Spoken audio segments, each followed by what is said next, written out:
forgetting to find the new camera. We're live. Hello and welcome to the This Is Not Therapy Hour. I am Brandon Tessers. I'm Olivia Candosia. This is so smooth and polished already. It's like we've been doing this for so long. Ages. And this is the This Is Not Therapy Hour. We are, I was going to say we are both licensed therapists, but you're not yet. You are an intern therapist. I am a licensed therapist, but this is not therapy. You're an intern therapist, but this is not therapy. For very, very many reasons. Just so many reasons. One of which is that it's public, as you know, because you are a member of the public watching this right now. So what this is just an open conversation. Olivia and I are here. We're going to be talking about whatever we're talking about. We're doing our best to be authentic, which for us here at Effective Artistry involves both being as honest as possible, describing things as accurately as we can, and also putting out what we think might be of the most interest or relevance to the other people paying attention. So in this case, we know we're here and we're going to base our interest and relevance on, we know there are some of you here, or I guess we believe that there are some of you here. We don't actually have real-time data unless any of you participate in the chat. So we're just doing our best to make our guesses about who you are and what you might be interested in. And speaking of the chat, something that you said you want to acknowledge is that some people are on different streaming platforms. Oh yeah, thank you for reminding me that. We stream on 3 different platforms simultaneously. So we're on Twitch, Facebook, and YouTube. And whichever platform you're on, apparently you'll only see chat comments from your platform. So if you're on YouTube and people are putting things in the chat on Twitch, I guess you don't see those things. So it seems like we're responding to nothing, which I was not always aware of, but yeah. Good to point out. Otherwise it might just seem like we're, talking to air. Yeah, I felt like I was missing out when I was watching from YouTube. It's a helpful reminder. I do try to read the comments out, but it's a helpful reminder of how important it is to do that. Yeah, we're just doing our best to say things based on our guesses about who you might be and what might be interesting or relevant to you. The more information we get, like when you participate in chat, the better our guesses become. And to me, that's kind of always how conversations are. Sorry. Brandon's drinking his 5th cup of tea today. Accidentally left my electric kettle in the keep warm setting, so it's turned on again. Yeah, every conversation is, I'm doing my best to guess not only what might be of interest or relevance to you right now, but also my best guess about how you're going to interpret whatever I'm about to say. And then we get more information about how you did interpret it. And we just, So like any conversation, we're impacting each other. If you're paying attention to us, the things that we say impact you, which isn't a qualifier of unless what we're saying impacts you, you're not really paying attention. Just literally, if you are anything you notice impacts you in some way. There's not a threshold, whatever. And if you are participating in the chat, then we'll see what you are saying, and that will impact us too. We'll start by talking about whatever we're talking about, but you don't need to worry about keeping on topic, or we'll go wherever. And so this, it's like any conversation. It can involve questions. It can involve just chatting and making jokes, and we're here. That's it. That's the point. We work with a therapy practice called Effective Artistry. Our office is in Northbrook, Illinois, although I keep having dreams about having a second location, but it's also in the North Shore suburbs, nearby. Having dreams or dreams? No, literally being asleep, having dreams. I had one last night. It was funny. But we're located in Northbrook. We do individual, couples, and family therapy with people in the state of Illinois. We are very close to announcing at least our first group. We will be launching groups starting, and we'll be opening up the process of people expressing interest in groups and being able to go through the conversations about whether somebody might, do consultations basically about whether a group might be a good fit for you sometime this month. And groups, at least one group will start in the beginning of the new year, the beginning of January 2025. We'll give you more information as that goes along. We also work with a couple of executive functioning coaches who can work with people anywhere in the world via the internet. I think that's it. I think that's the coming on board, opening spiel stuff. Yeah. Mhm. Cool. I think you nailed it. All right. Like you've been doing this for a bit. For 4 years, either 4 or almost 4 years. I don't actually know when I hmm did the first one. It was in 2020, and I don't know exactly when it was. So 4 close to it. Yeah. This is the thing I've maybe done the most consistently. In 2020 is when I started Effective Artistry, and there were like different, started planning it in like late spring or early summer, and went through all the process. It was a and kind of COVID like, dream. Kind of, yeah. I mean, that certainly hard to separate out like what impact that might have had or not. And we like officially, started operations in December of 2020. But I was doing a bunch of stuff in there, and I don't know when I started the stream. But yeah, of all the things, I mean, I've learned so many lessons and made so many mistakes, changed so many things, and doing the weekly stream is the thing that's probably been the most consistent, like since the beginning. hmm Continuing to do this, it's important to hmm be accessible. I was thinking about the logo. Can you tell me about the logo? I've been meaning to ask. So one of our coaches, Sarah Geis, has been with us. She's been here from the very beginning. She and I started working together. I started training her as a coach in 2020. I think like late summer or so. And her husband, I think then fiance, now husband, actually no, then boyfriend, before even they got engaged, is a graphic designer and like a marketer. So he helped us put that together. We hired him to do that. The idea is, I cannot for the life of me remember how I originally found you guys, but It's been a long time. Yeah, you've been around a while, which I really love and appreciate. So now you are pressured and you can never leave. It took me a long time to choose the name Effective Artistry. I'm a big words guy, obviously. And so I went through a lot of processes trying to settle on something. And even Effective Artistry, when I ended up choosing it, like, didn't quite sit right with me. I think in part, try here in this Twitch chat forever. Yeah. Makes me think of Fairly Odd Parents, the episode where they're trapped in the TV and they go through all those episodes. One of my favorite of all time. But anyways. It is one of the many like shows that I never watched, but I know a good deal about. Yeah. Anyway, I thought you were going to reference a different part of it. Oh no.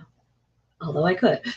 I love that episode. It's so good. It's so good. And then at the end with him and his older self, and they go, our parents. It's just so beautiful. I thought you were going to reference the part where he reveals that he's been 10 for like 50 years. Oh, no, that, no, like, no. His initial wish with his fairy godparents or whatever was to never grow up.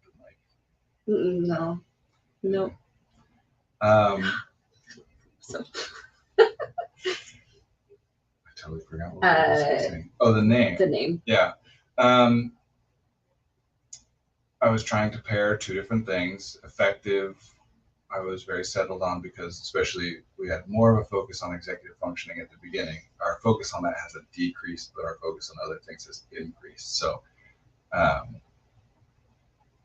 always been trying to convey to people the idea of we're trying to marry these two different things, which is kind of cognition and action towards some purposeful end. So to me, effective is the point of all of this, right? That whatever you're doing it in some effective way. It's a great word. Because to be able to like dream about what you would like to happen is wonderful in so much as it informs what you then do, and how you influence what happens becomes more likely that it goes the way that you want. If it's not influencing that in any way that brings it in that direction, then it's not very effective. It can be enjoyable or unenjoyable or all kinds of things, but not effective. So very focused on that. And then artistry, part of the reason that I was not 100% settled on it at the beginning is because everyone pointed out, as I agree, that one of the downsides of using that word is that many people interpret it as though this practice is particularly and specifically for artists. And so there will be people who like are interested in our work, but are like, well, I'm not an artist, so they're not for me. But artistry is about the application of skill, right? Like you can, someone who is incredibly skillful and effective at surgery is an artist as a surgeon, right? The artistry of whatever it is that you're doing. Our culture, when we talk about art, we're talking about certain particular media and how we use those media to convey things. And then the logo there is, the left side is a bit of a maze, and then the right side is an explosion of all different kinds of colors. And the idea, because people read left to right, is meant to kind of give the sense of like you got to wend your way through, like learn how to navigate a few things, and then once you do, it unlocks this big, this effective artistry. Oh, that's fun. Skillful and creative in an effective way, Mm-hmm. and not specifically related to art. That's, I think it's possibly showed up when I was doing research on organizations that did ADHD coaching. Yeah, I mean, in the early days, I did a lot more. I mean, this very much was like COVID related. I was on Twitter and stuff a lot more. These days, I don't go on Twitter. Really, I never post on Twitter. I try not to go on Twitter at all. But I'll go to like look at stuff about the Chicago Bears and sometimes get distracted by other things. Because I don't want to support that business anymore. But anyway, yeah, we were more active on social media and stuff early on.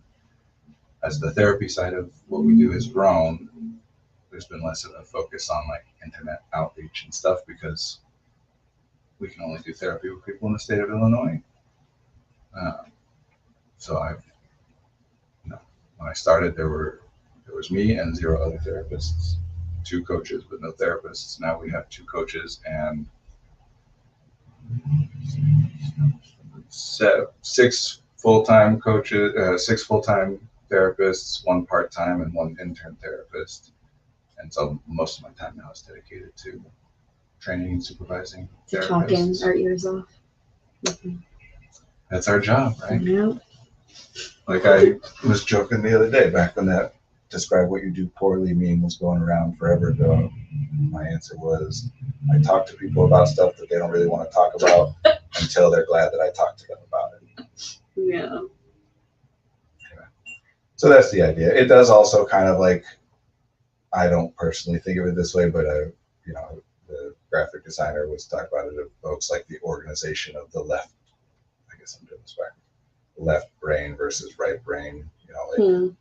I kind of thought of it as like a throwing darts at a target. Oh, it does look kind of like a target, yeah. Yeah. And then we did the different colors on the artistry because it can be read as art is try. Like that's part of what I'm trying to get across to people is generally the people who are most interested in the work that we're doing are the people that I think I've said this stuff before, maybe even last week, but like everything that people do that's helpful is helpful to whomever it is helpful to. And I'm not approaching this as though whatever people are doing isn't valuable and we're more valuable or uniquely valuable. My thinking has always been that it's about trying to provide things that there is value in and that aren't being provided or at least aren't easily accessible. We're not trying to compete with people by doing what they do better. We're trying to address some stuff that isn't effectively addressed. Mm-hmm. I remember going through the websites on the list of like sites I could potentially go at, and I clicked on yours, and I was like, I don't know anything about neurodiversity. And so I skipped you guys for a bit, and then I came back to it because it just felt like there's something there. Like reading your bio and reading other people's bios was kind of what got me into it versus like the specialization. And then yeah, it's interesting. Yeah, nobody actually, that's whatever. It is uncommon for people to discuss or think of neurodiversity these days in the way that is like originally meant and the way that we mean by it, which isn't to say that the way people use it is incorrect. It's just a different thing. And that's, to me, neurodiversity, executive functioning, creativity, these are all like very in line with my core idea, which is every person is different, not only in you as an individual, your biological makeup, your psychological makeup, your history, or whatever, like all of that, but also in your context, the environment, the life that you are navigating is different than everybody else's. And so while it is useful to have some generalizable things and some large scale studies to be able to kind of guide our efforts, ultimately everybody is doing their own N of one study. N of one is like a, in research, when you only have one subject, it's an N of one. And the idea is that it's not applicable to anything else besides that case. We are all just doing our thing of like figuring out our way through our life. And there's all kinds of things that we and others can do to be helpful to one another in that process, and we're doing a specific thing. And yeah, what I was primarily focused on is people who they have identified, to whatever extent this is like objectively identifiable is kind of out there, but people who have identified for themselves some kind of imbalance in how much they think about stuff versus how effectively they put that thinking to use. And that has a lot of different language that people can adapt or adopt and use. Just, anxiety, for example, is one thing that you can describe as like, I'm thinking about something a lot in a way that isn't very useful or effective for me. Again, whether it is or not is separate from, we're talking about, I don't think of it as being, I don't think I should be experiencing this, and this is only unpleasant and not helpful. So yeah, that effective art is trying to connect thinking and behavior so that it's tight or loose, everything's integrated. Follow it. Theoretically, that's supposed to bring up how long I've been following. Oh, they're trying to do a command to Oh, that's funny. That's funny. But yeah, that was the idea behind the name and the logo. Me either. I don't know how Twitch works either. Yeah, I don't know how to Twitch works. That's what the comment says, is I don't know how Twitch works, and yeah, I don't either. There is like a little logo on our screen that has an eyeball and a number by it that goes up and down, which for a long time I thought indicated how many people are watching it, but it does not. What does it indicate? I'm not sure. I haven't been able to find that out. eyeball doesn't mean how many people are watching? Maybe it's just like a rating. 5. I mean, it identifies some group of people. Like maybe it's about like the number of people in the Twitch chat or something. I don't know. I don't know what it means. Strange. Yeah. It's just watching. That too. That evokes. I don't know if this is interesting or relevant to people, but this is what comes up for me. Is the very first thing I thought was of that research where people behave differently if there are eyes, even like illustrated, painted eyes in a room. If there's a portrait with a person's face, people will behave differently. Interesting. I didn't know that was Taking it. more into account what others would think of you. But then what got brought up is a quote from Freud that I just read the other day that I hadn't heard before, and I'm going to mangle it because I read it the once, but that effectively what he's saying, I'm going to maybe try and look it up, but effectively what he's saying is that what we mean by conscience, what he meant by conscience, this thing that we are describing is actually social anxiety, meaning like whatever we describe as conscience, specifically, You gonna look it up? Specifically in the quote, he says that people have misunderstood this as though conscience is indicates some innate thing. Okay, Freud. That is like aware of right and wrong or good and bad, some like internal sense of justice or whatever. Just say the quote. I'm getting lost. Let me try and find it. Oh, I can't find it. No. What do you mean? I'm gonna try and Google it.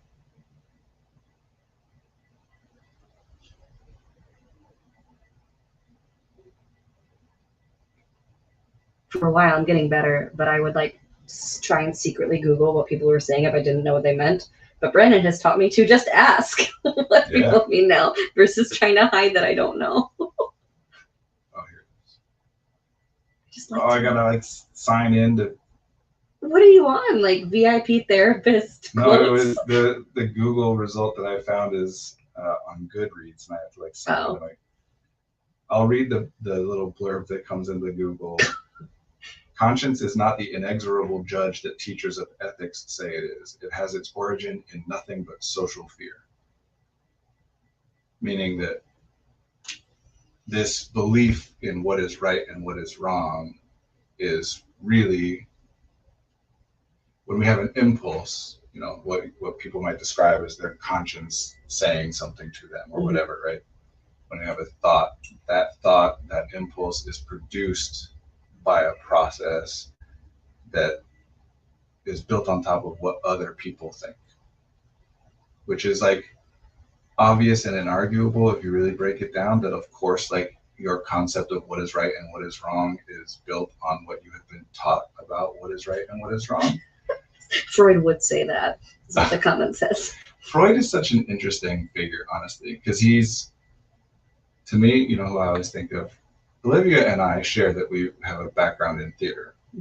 So we'll sometimes talk about that. Freud is Brecht. Okay. Bertolt Brecht and Sigmund Freud have a lot of things in common for me.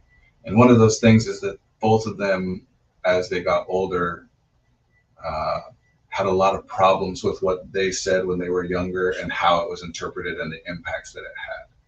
So you can find quotes from each of them that, when you take it, like, simplify it, whatever, kind of just sound like, don't listen to what I said when I was younger, basically.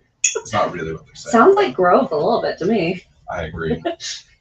But Freud had, like, people will talk about Freud as being this, like, combination of two things, right? That on the one hand, there's this very radical version of Freud where he is a lot of, like, the kind of stuff that we're talking about and doing. He was coming at this same thing, right? Like, here's what people want to be doing or want in their lives, and then here's what we do.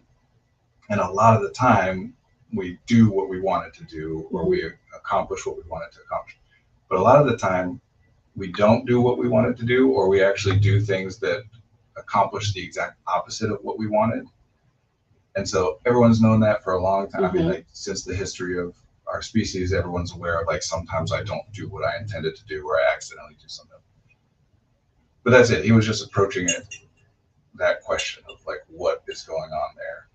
And of course he went through this, what we now think of as, like, psychoanalytical, right? Talking about what's happening in the psyche and approaching it through that lens, which has had some very unfortunate consequences. But at the root of it, he was doing, you know, what I sometimes call, or people will refer to as, first principles thinking, where he's, like, backing up, being like, okay, here's what we know. People want this, and then this is what happens. Everything else is speculation. So let's just kind of throw out what people have said before for a while and just come up with our own ideas about how this might look. And there's a lot of very radical stuff in there, rejection of a lot of, like, norms. And at this point, we don't tend to see that side of him because it got entrenched and co-opted, and that language has been used in ways that now, like, that's what a lot of our norms are built on, but really very radical for his time. But then there is this other kind of side of him that's very, like, erudite and professorial, and, like, if one is smart enough, one can use intelligence to identify anything about anyone and control, and, you know, like, I just think intro to psych is, like, in high school, you just learn id, ego, super ego, and, like, that's all I knew about him for so long. Yeah, which is fine. I mean, that's what education should be, right? Like, education theoretically should be like, we're going to discuss this topic, and we're going to take, like, there has been some collective effort among experts in this field to identify, of all the work that's been done, of all the things that have been identified and developed in this field, what's the most important stuff. Who decides what's important, Brandon? The experts in the field, I just said. I know. No, but I don't know. I wasn't listening. It has to be done that way, right? You can't if you're trying to teach somebody something, you can't teach them everything about a thing, or even if that's your intention, you have to identify what things to start with. And especially when we're talking about on a larger scale, like, you have to design curriculum around, we just got to do our best to identify. But what it theoretically should be presented as is, here is the best stuff we collectively as a species have identified as, like, what's been uncovered. Not that it is perfect, perfect in the sense of like final and no longer in need of modification, fully complete, right? Mhm. Just that this is the best of what's been come up with. We're going to kind of give you as much of this as we can so that you don't spend your whole life figuring out stuff that other people have already figured out. A flight of instead- knowledge. Yeah. That it should be presented as like, here, start from this point and improve on it from here. Hmm. But what ends up happening is that so much of this gets taught, and some of this differs by subject.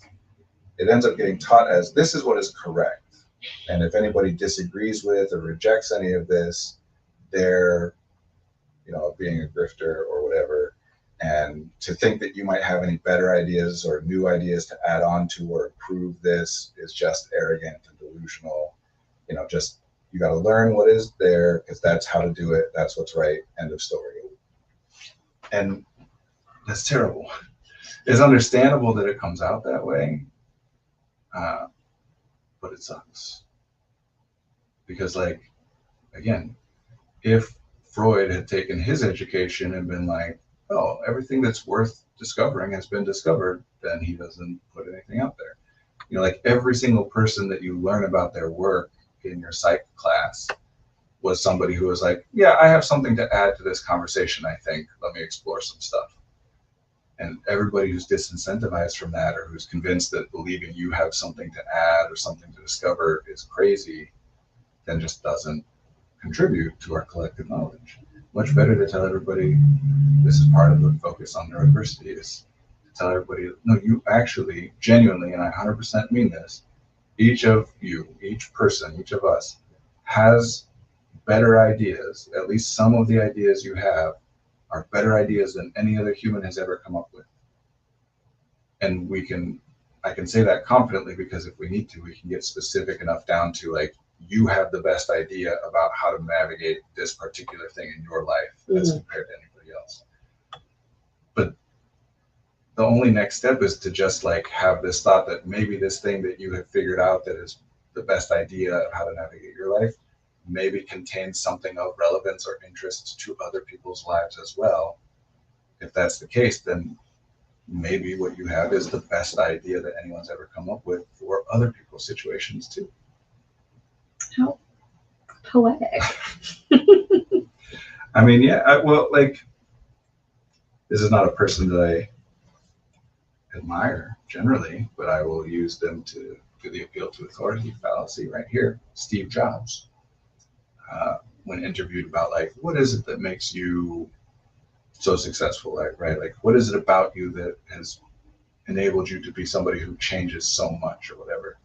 And his answer was more or less that. It was like, one day I just woke up and realized that maybe the ideas that I have that I think are better than what everybody else has, maybe they actually are. Mm-hmm. Like rather than just writing that off and assuming, no, if it was a good idea, other people would have already come up with it by now. Just saying like, maybe it is, maybe it isn't, but why don't I go try and find out? So just waking up and having this belief of like, or just try. I could maybe change things for the better. Maybe I'm right. Maybe I'm not, but I should go try in case, right? Like that's what a lot of this comes down to, and in particular therapy and a lot of the people that we're trying to focus on reaching and being helpful to. A lot of it is us being locked up by this idea that there is a right way and a wrong way to do things, and good ideas and bad ideas, and that what those are not only can be identified in advance, but already have been. And so we spend so much of our resources identifying like, this idea I have, this impulse I have, is it a good one? Is it a bad one? Is it the right one? Is it the wrong one? Is it healthy, unhealthy, appropriate, inappropriate? And as soon as we identify that it is on the good side, then it's like, well, then that's something I should do. And if we don't, then we're like, what the hell's wrong with us? That I'm not doing it. And if on the other side we identify it as a bad one, then as long as we continue to think it or feel it, then we still are saying, what the hell is wrong with me? So going down this path inevitably just leads you to this focus on trying to identify what is wrong with me. But it's built on that premise that these things are knowable and known, that other people know. But they don't, and they can't. I mean, not anybody. Just thinking about everything I'm learning here. I know that's the thing is that's not a when you frame it the right way. When I use certain kinds of language and present it to certain people in certain ways, that's a very validating and comforting and reassuring message to people. They're like, nobody knows any better than you, okay? But I can say the exact same thing to different people in different contexts, and it's actually a terrifying message. Like nobody else knows any better than you either. Mhm. And so it's not about like comforting people or making them uncomfortable. It is about helping people to acknowledge. We were talking about this a little bit earlier. Mhm. I think one of the things that is there are certain like core premises taught in our culture that I think are inaccurate. And then there's so much stuff built on top of those. And so much of what is built, I mean, it's all logical conclusions derived off of at least one false premise. But so much of it is incredibly useful and valuable anyway, even though it's built on top of a false premise. But one of those is this idea that like humans are limitless, Mhm. that like human cognition, human intellect breaks the laws of physics, that we can do literally anything, both collectively as a species and each of us as individuals, that we can do anything if we just think the right way. We don't acknowledge that thinking has a cost, literally in terms of like resources, that it takes you burn calories and utilize glucose, and what like you're using a system. We understand that with locomotion, right? That walking is something we can do and we can do it a lot, but it has a cost. Can you burn calories while thinking? Oh yeah. Yeah. See, that's the thing, right? I should You know. don't know Like, that. could I hook something up to me and like? There have been studies done on this, and I can't quote a lot of them off the top of my head. The one I can say is that one of them was a study of how many calories competitive chess players burn during a day of a tournament. Like over the course of playing however many games of chess they play in the tournament. And it was estimations, not like they got some data and then did some math. And the result was that, again, estimate, get some data and then use math to extrapolate it out. But the result was that it seems like competitive chess players can burn as much as 6,000 calories during a tournament day. So much. Yeah. That's crazy. Because again, like people will generally, for example, acknowledge that thinking involves a lot of electricity moving around in the brain, right? Like electrical signals moving on neurons. And then nobody takes that second step of like, where does that electricity come from? Sure. We're very aware that any electricity that we use in like devices and whatever comes from somewhere. We have to do something, right? Some chemical process or whatever to translate some chemical potential energy into electrical energy. Yeah, the brain does the same thing. Burning so many calories. Yes. That's wild to me. Thinking is exhausting. Yeah. It's exhausting in a different way. That like that feeling of exhaustion is a different one than the one that comes from using your like locomotive abilities. And that's part of the problem, is that this is not a 100% across the board thing at all. Okay. But in many, many cases, a large part of what we're dealing with what people will frequently refer to as mental health struggles, or what we're dealing with in therapy, is an experience of cognitive fatigue. That because it feels different than like locomotor fatigue, we don't identify as fatigue, and instead we identify as something else. This is not to say that there's no such thing as depression, as an example, but absolutely some of the time when people feel depressed, express, I am feeling depressed, that a major part of, if not at least sometimes pretty much the entire thing that they're discussing, is cognitive fatigue. Yeah, it's like when we talk about the upsides of thinking and the downsides, right? Or something like that. Well, so two different things. One is the cost and the value, which is not necessarily about upsides and downsides, but just acknowledging that there are resources that are expended. But then in discussing just the value, which means like the outcome, the result of, there are upsides and downsides to that. That I spent 8 hours with a friend last night going over ballots, and we went through a bunch of pizza and tacos. So much brain. I like that. Yeah, actually, not to, never mind. I shouldn't have started it, but now that I started it, I gotta finish it. That's one of my things. But I want to put the caveats One of out my there things. because it's so frustrating when someone's like, "Oh, never mind." So I gotta finish it, but I'm stopping myself because I want to put some caveats in front of it because what I'm about to say is very adjacent to some really problematic things. So this isn't about like weight management or like healthy eating or any of that kind of stuff. But cognition, the fuel source for cognition primarily is glucose. And so sugar and carbohydrates get metabolized into sugars. Um,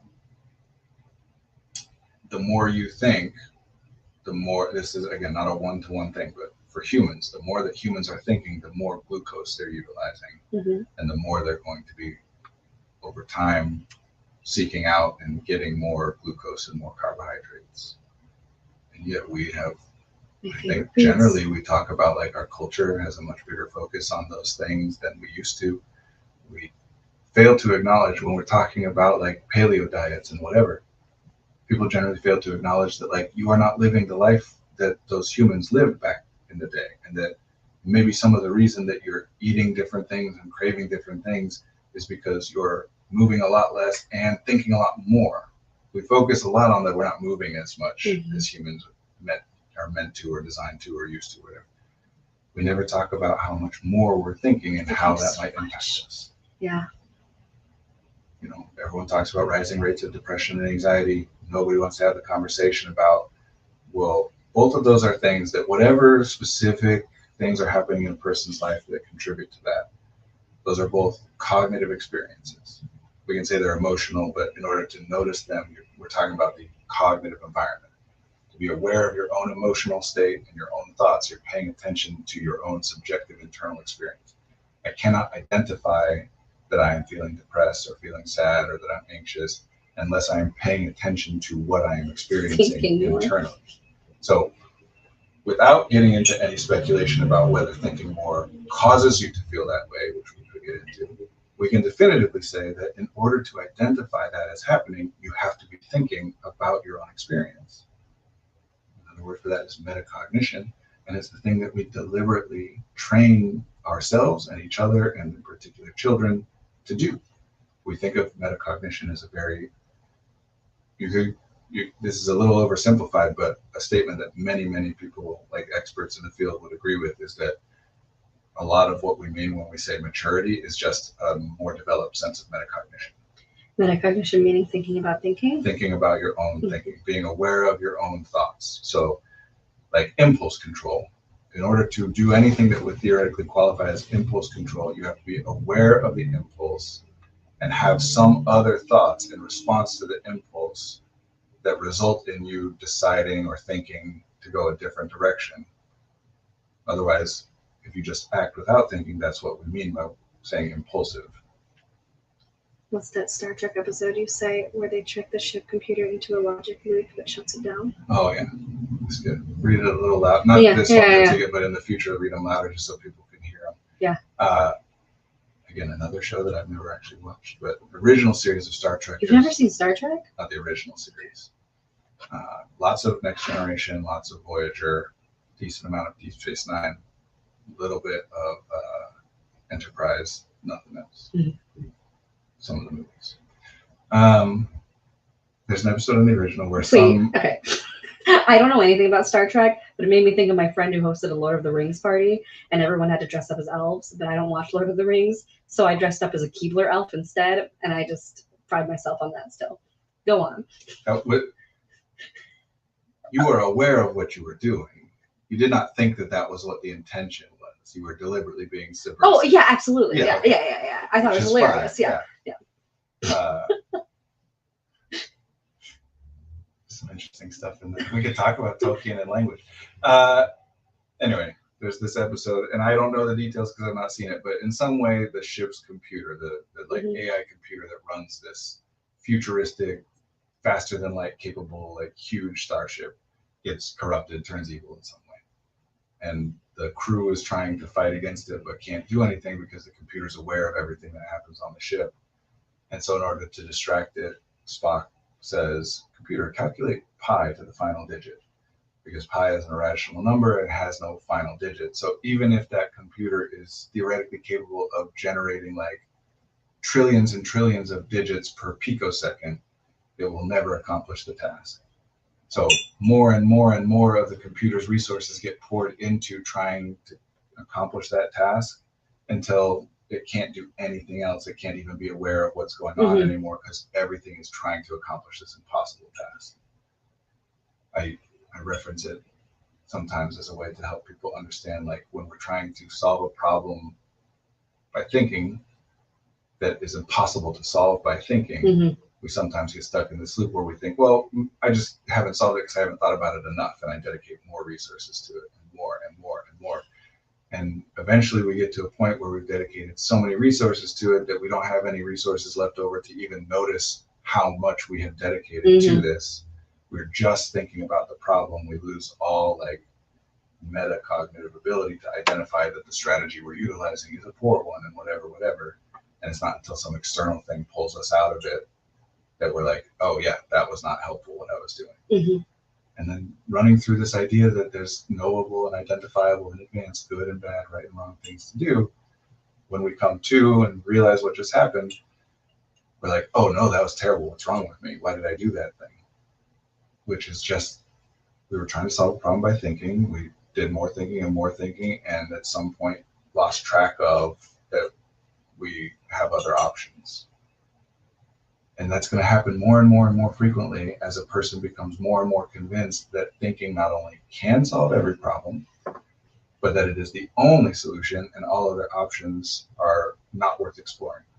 This is part of what the point of talking about motivation is. We were talking about motivation earlier. Because a lot of what people mean by motivation in our culture is, if I just think about it the right way, it will magically happen. But literally people will say things like, well, I know this thing that I should do or is important to do or would be helpful to do, but I don't want to do it. I don't feel like doing it. I don't think it will be enjoyable, which I then identify as I'm not motivated. Meaning that I'm now identifying what motivated is, what motivation is knowing this idea and thinking that it would be enjoyable to do instead of thinking it would be unenjoyable to do, which is an unreasonable, irrational, and sometimes impossible. There are some things that you can be aware of how beneficial they are, but the action of that thing is not going to be enjoyable, and you can't convince yourself that it will be. And people, because of this chain of logic, get stuck in this place of like, I just got to convince myself that it will be enjoyable and then it will happen. Instead of going down the path of, well, sometimes it is beneficial to do things that I don't feel like doing and it won't be enjoyable. Sometimes it's important and I need to prioritize when to do it and whatever. And what's unpopular now, but original is my favorite. I'm not very like up to date on the Star Trek kind of fandom of like which ones are more or less popular, but I can see that would be. Is that what OST means? I'm assuming original Star Trek. Oh. I don't know. I'm guessing. I know there used to be a lot of debates between the original and Next Generation, but that's back before there were a bunch more. There's like so many. My mom was into Star Trek. Her father was into Star Trek. She doesn't actually like science fiction, but she likes this certain subset of science fiction that is just Star Trek and things that are very Star Trek-like. She identifies that as like, she watched Star Trek with her dad growing up and enjoyed it and whatever. Everyone I know loves Next Gen best. Well, certainly Next Generation very much, what's the word I'm looking for, holds up better than Next Generation is like, they're coming to arrest you for your opinions. Who, the Trekkies? I'm sorry, the Trekkers? Trekkies is not a good term, not bad. It's okay. I think I said Swifters instead of Swifties once, and I was like, do you know anything about pop culture, Olivia?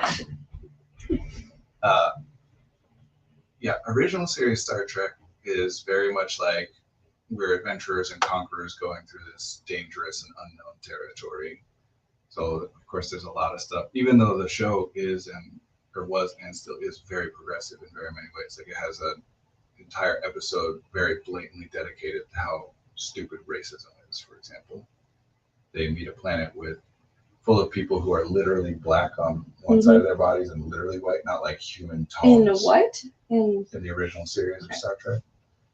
And these people are like at war with one another and like whatever and through the course of the episode. And then towards the end, they're like, what are you guys even fighting about? And it's because some of them have the black side on the right and some of them have the black side on the left. So it's a very obvious like satire on racism. But anyway, there's a lot of like, Flash Gordon-y type stuff. Kirk sleeps with a bunch of people and whatever. Oh, there was a siren in the background. That's what they're coming to arrest you for your opinions thing was. with the delay too. It's like yeah. Whereas Next Generation is like all about diplomacy and peace and inclusivity. Like they only fight when they're, in situations that even now we'd say justify as fighting, self-defense and whatever. Are you talking about Star Trek? I was thinking about one of my favorite movies growing up that had like a slight metaphor for racism called Sillyville, The Adventures of Sillyville and Sillywim. And it was so good that I got it so much from Blockbuster, we just bought it from them. But these kids get sucked into a coloring book and all of the characters like have their own color, but Sillywim is all in white. And so everyone gets along with Sillywim, but all the other colors don't get along, and the kids that get sucked in, she has to make them invisible. And while they try and solve the problem of like getting everyone back together. It's a great movie. I want to get tattoos of it. Silly Bill? Sillyville. Sillyville. Yeah, like you're in a village. Sillyville.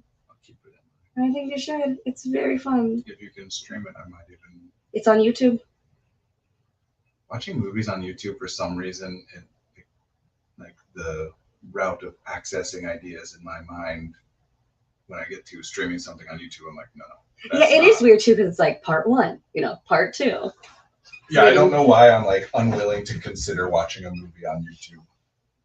It seems like unofficial or like déclassé or funny. Annoying or I don't know.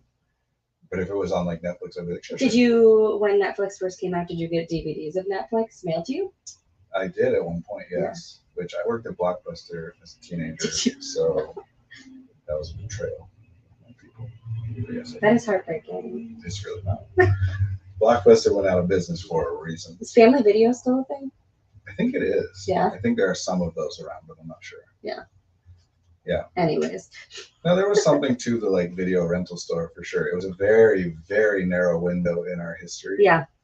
There's a lot of these things where like the cultural impact of it is very outsized compared to what actually happened because VHS only really became widespread, popular enough to make a video rental store thing happen in like the late 80s, early 90s. And then Redbox. Right. Right after yeah, Walgreens. Blockbuster was dead by like the 2010s. Yeah. So we're talking about like less than 20 years of time. But it did have this and still does have this whole cultural niche of like, it was special, like going and getting a candy with your family and like sure. taking out. And the person who worked at Blockbuster, it like filled a role that we don't have a replacement for anymore, which is like if you go to the bookstore, there's like the, our staff's picks. Yeah, and right. There's like the person that you can go to and be like, I'm looking for something like kind of like this. I like this kind of author, this kind of genre. And they'd be like, yeah. And there was that at the video store. Like if someone's like, I like horror, but like can't be horror. Okay, I have something. I can so see you in that position. But that doesn't. I mean, there are websites you can use in the same way that like Goodreads, right, like a Reddit. But I think there is a little bit of something lost in having that like human person who's just seen. Instead of using the opinions of many, many different people, you're like, there's one person who's seen a lot, and I'm trying to communicate to them. Did you watch a lot of movies? I did. Well, I was, an actor and into film and whatever.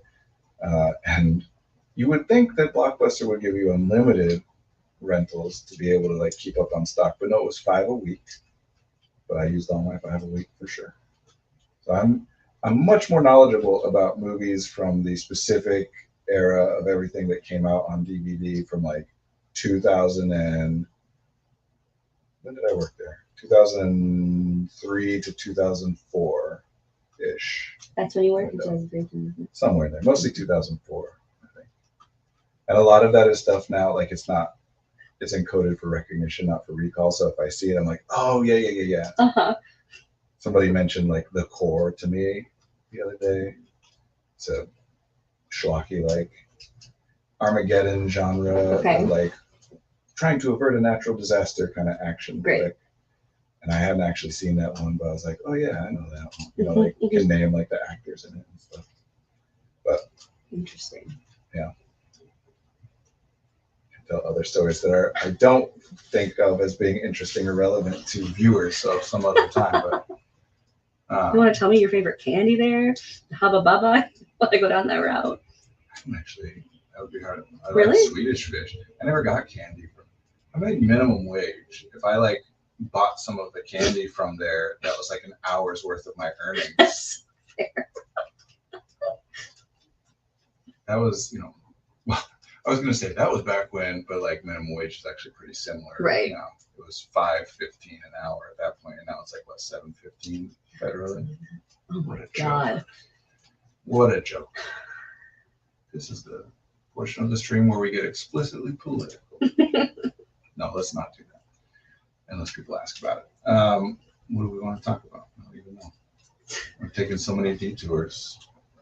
I mean, just eat that candy, but that's not relevant for viewers.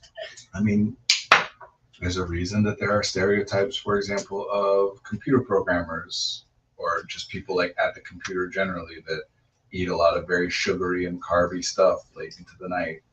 Effective artistry after dark. I have always had the idea, Could and I you think we will imagine? do some of this stuff of like doing other kinds of, like having the stream stay the stream. This is not therapy hour. Are those dancing emojis? I can't really see what the emojis are. They're a little mush. Yeah, I can't tell. There's a lot of detail on them. Of doing things like, an effective artistry media club or whatever, where we all watch the same movie and then get together and talk about it. That's so on the cute, stream Brandon. That's so fun. Squirrels eating popcorn. Through the lens of neurodiversity. That's really fun. There are a lot of movies that I watch and I got a lot of stuff to say about them movies. I'm sure you do. In particular, anything that's ever billed as like, this is a movie about people who struggle with mental illness. It's like, let's talk about this. Because generally those movies are terrible. That'd be really cool. All right. I'm putting that in the That's so fun, and I'm not going to let you forget it. Have I not told you about this? No, we never discussed heard that. it recently as a group. And yeah, Have you seen the Therapist Reacts video? I've seen. I think I know I what have you're talking about, but Brandon does not. Therapist Rex is Ghibli movies. That's fun. I have not gone out of my way to like see this, but I have seen a lot of therapists represented in media. And just so that everybody out there knows, all of them are terrible. Terrible. Mhm. Not just as in like, that's an unskilled therapist or doing something questionable, but like every single time I've seen a therapist represented in media, including in like Silver Linings Notebook, Silver Linings Playbook, whatever one that was, that the whole marketing campaign around it was like two people who are mentally ill fall in love. Every time I've seen a therapist, they do something that is explicitly, like clearly unethical, not debated, but literally like in written down rules by professional organizations that if you do this, you will get your license pulled. But you know what therapist you did enjoy in media? Rick and Morty. I did actually. That's true. Yeah. That's the one therapist I've seen represented in media that I think about that often. was Susan Sarandon's character in the Pickle Rick episode of Rick and Morty. It's from a channel called Cinema Therapy. True. Yeah. Yeah. In Silver Lining, is it Notebook or Playbook? Silver Linings. I couldn't tell you. Bradley Cooper and Jennifer Lawrence. Here's the thing that happens. Here's a little like preview of Effective Artistry Media Club. Oh no. He goes to the Bradley Cooper's character has to go to court mandated therapy. He goes to his therapist's office for the first time. And I'm already laughing. it's court mandated because like the backstory is he came home one day and found his wife cheating on him. Okay. And like went into a rage and like assaulted the guy, ended up going to prison for it or jail. I don't remember the exact details. Anyway, he goes to his new therapist, a private therapist that he selected. Right? This isn't somebody that the court said you have to see this person. He shows up. Okay. While he's waiting in the lobby for his session. The therapist is in session with a previous patient. They call them patients in We do not call them clients. There was a therapist featured in an episode of Arthur that I thought was Oh, now I gotta look. interesting. Yeah. I love While art. he's in the lobby, this song starts playing, and it was the song that was playing when he came home and found his Okay. wife cheating on him. And so he kind of has a panic attack, rage episode, whatever you want to call it, right? Starts behaving very inappropriately and angrily and scared for people. Okay. To the extent that the therapist comes out of their like office into the lobby, into the waiting room, cutting short, like it's made note of that they're cutting short the session with the previous client. Okay. And then the therapist reveals that they deliberately Played that song. played that song to see how he would react in the waiting room. Like at a time that this is somebody he's never met before or worked with. He is explicitly unavailable to address anything because he's in WTF. session. Like, And that must have been information you disclosed, like in a consult with the therapist. I I think it's cried. meant to be implied that like that's information he got from the court or something, Okay. right? Like from Fascinating. his file, whatever. Oh my god. He hasn't signed papers yet. And that sounds illegal. He hasn't signed papers. That's a good point that I hadn't thought of. Is that it is quite possible he had not even signed like an informed consent and whatever at that point. Yeah. And this is legit, just like torturing somebody. You know, like Ugh. awful. In Ted Lasso, their couples counselor, he and his wife are like separated, divorced, whatever, and she starts dating the guy who was their couples therapist when they were trying, you know. Dual relationships. Before Great. And so this is a year after they saw him as a couple. 7. 7? Really? Talk to your, That's someone just gave a presentation on it. They said 5. unless it's changed in the last few years, it was 7 is the rule. You cannot have another relationship. Okay. Well, either way, wasn't 7 planning years on it. afterwards. Continue. He like finds out because he answers the phone one time when he's calling to talk to his kid, and it's all terrible. And like then he tells his friend who is also a therapist, this time a child therapist, and she's like, "Ooh, that's borderline unethical." And it's like, no.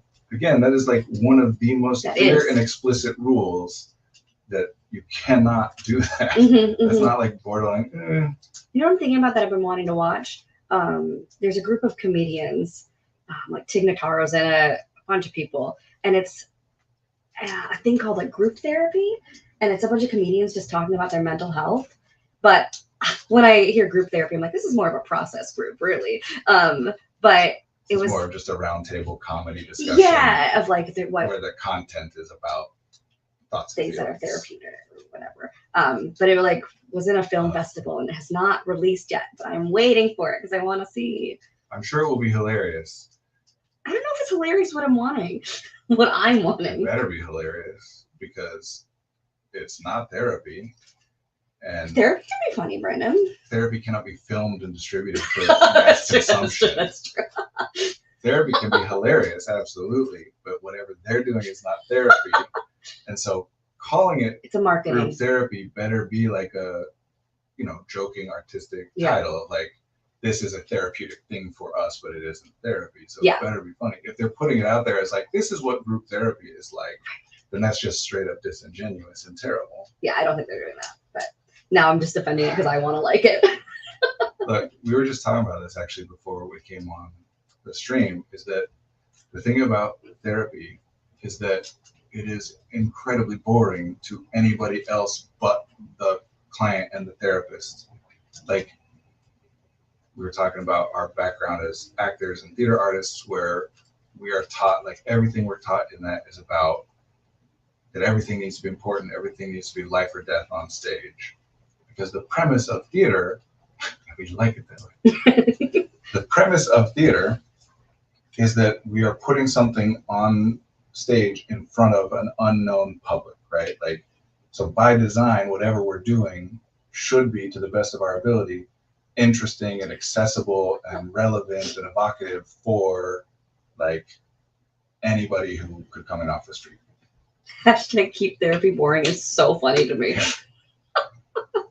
Whereas individual one-on-one, individual therapy, by its nature, what we're aiming at is to have a discussion so personalized, individualized to that specific client that it's not accessible or interesting or relevant to anybody else. Yeah. It is a large part of what we are doing is taking people who are trying to evaluate themselves and their own experiences through the lens of large scale research, as though who I am is just some version of the same person that everybody is, and make things more clear about, like, no, you are a unique individual. You are not the same as we. You have things, we all have things in common. There are universal trends and whatever, but they're like, my clients are all riveted by our work together, and any one of them would be bored out of their mind if they were to watch me do a session with any other person. Mhm.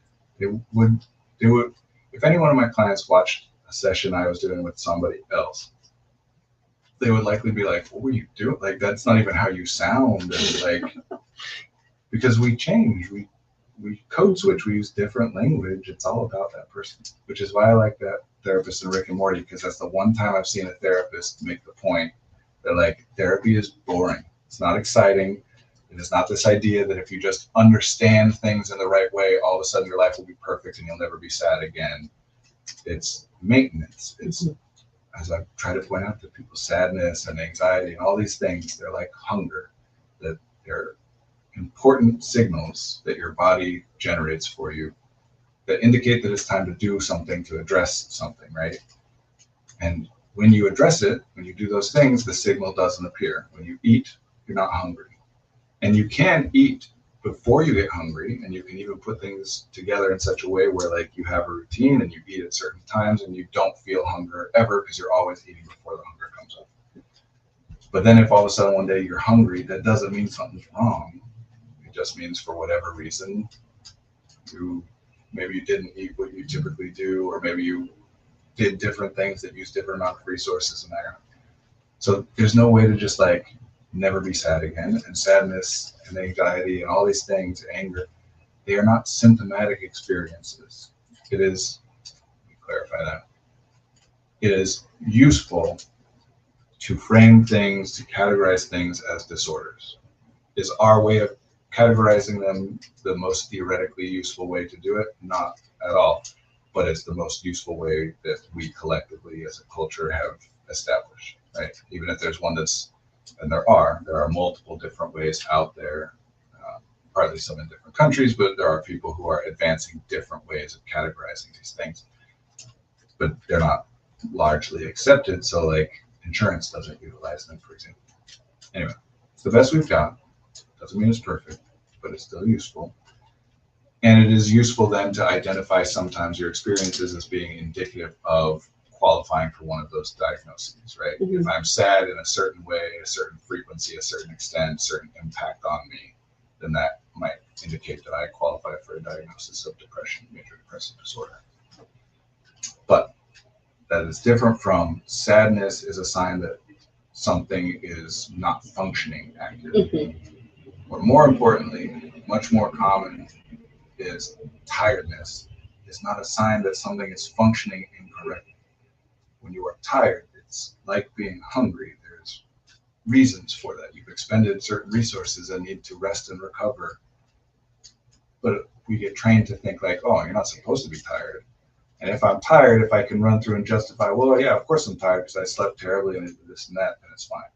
But if I'm tired and then I'm like, well, I slept well and why shouldn't I be tired? Then all of a sudden it's like, well, something's wrong. Mhm. Not as in I should rest because that's what tiredness tells me, like hunger tells me I should eat, but as in I shouldn't rest because intellectually I have not identified that I should rest. And so the fact that I have an impulse to rest, which is what tiredness is, Mhm. when I shouldn't actually, why am I feeling tired when I'm not really tired? Which is, You are if tired. you're feeling tired, you are tired. It is a feeling. Yeah. But we have not discussed it that way for a long time. So now people get sad and they're like, something's wrong with me. Mhm. Or angry, something's wrong with me. And it's not to say that you should not address those things. They're unpleasant feelings, and the whole point of them is to address them, much like physical pain. It's an unpleasant experience that is designed to draw your attention to whatever's causing it so that you address it and repair it. So it's not to say, just get used to being sad. It's not, that's how you're supposed to be. Is to say that when you're sad, there's some reason, and you got to address the reason that you're sad, as opposed to the opposite, which many people do, which is saying, well, I'm sad for no reason. There's no good reason for me to be sad. And so the problem has to be something in me is functioning incorrectly. And I don't even pay attention to or consider whether there might be something I am feeling sad about. I'm thinking about acceptance commitment therapy. Yeah. And I'm thinking about like just that. I have no opinion about this act, but like, does just accepting away something is that, I don't know what I'm trying to ask. I guess I'm asking, what's your thoughts? I'll respond to that and say, I just want to read this Yeah. real quick. It's a quote. Susie, I'm horizontal on the ski slope again. I keep trying to put down a candy trail, but the board stays horizontal. I think I'm too deep in the woods. I need a lighthouse. I'm not even sure what that's in reference to, but I like it. I don't know when the comment came in, so I don't know what we were talking about. That's it. I mean, it's some kind of joke I'm reading it as. Oh, things I have said in coaching or therapy, edited and condensed for dramatic humorous effect. Yeah, for sure. There are definite. That's what we were talking about, right? It's saying different things with different people, and that's what I'm about to say. Is just talking about like things that are intended to be helpful or beneficial to somebody, valuable to somebody. But this applies to all of it. But yeah, certainly we get into places where like you'll end up saying something that wouldn't make any sense to anybody else. Yeah. Because we've established a language and we've made connections together. Acceptance and commitment therapy is not one that I know a ton about, so I can't like say too much specifically. My understanding of it is that it is generally like thought to be the indicated approach for attachment style concerns. Like when people are struggling with attachment style issues, that acceptance and commitment therapy is like the generally recommended approach, in the same way that DBT is generally recommended for borderline personality disorder. I don't know enough specifics about all that to have an opinion, but to answer your question, whatever you were talking about there, what would matter? Well, no, I mean, for all I know, that's accurate representation. Just trying to be clear about the limits of my knowledge. Yeah. I tend to know things I don't know.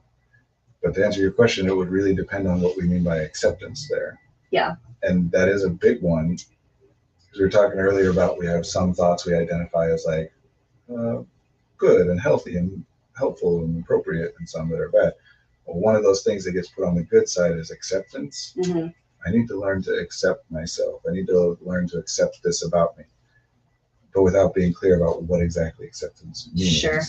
Because sometimes acceptance means like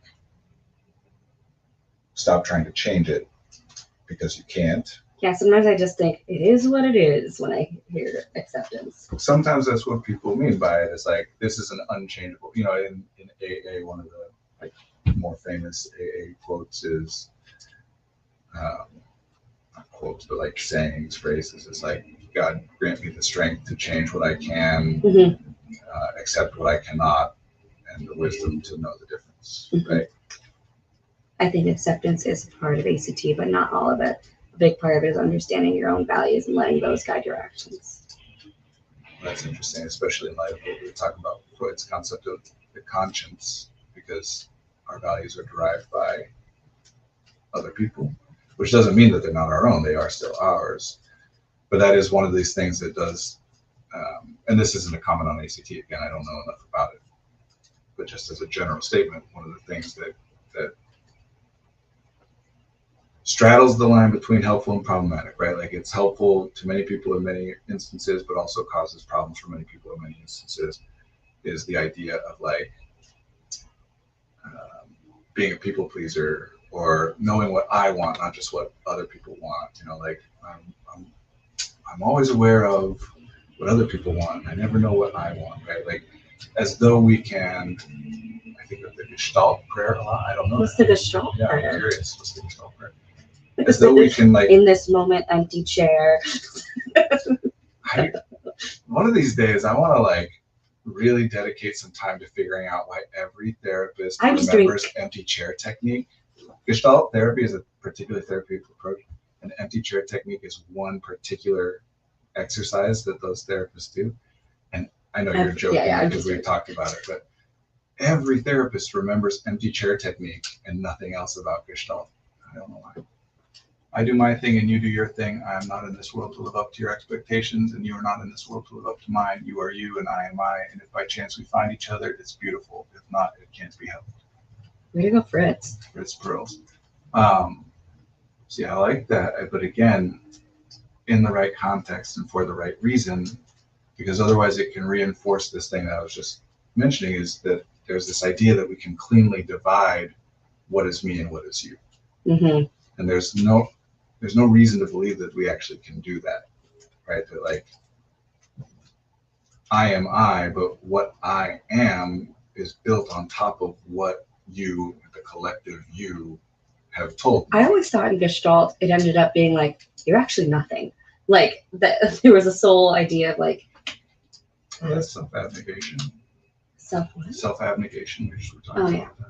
The word that I still abnegation.